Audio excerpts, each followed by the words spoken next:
Hi friends, பொங்கலுக்கு மீத கரும்பை வச்சு ஒரு கேசரி பண்ணலாம். வாங்க பார்க்கலாம்.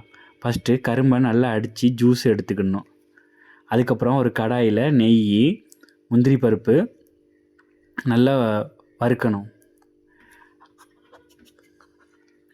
அடுத்தது ட்ரை கிரேப்ஸ் எல்லாம் போட்டு நல்லா வறுத்து எடுத்துக்கணும்.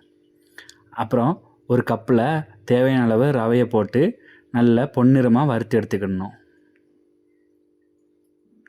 அடுத்தது நம்ம அடித்து வச்ச கரும்பு ஜூஸை அதில் மிக்ஸ் பண்ணி நல்லா கிண்டிக்கணும். நல்லா கிண்டி விட்டுட்டு அதுக்கப்புறம் தேவையான அளவு சுகரை ஆட் பண்ணணும்.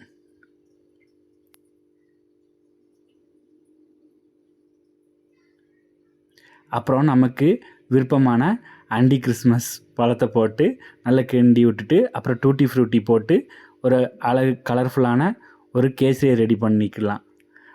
எல்லோரும் வாங்க சாப்பிட்லாம்.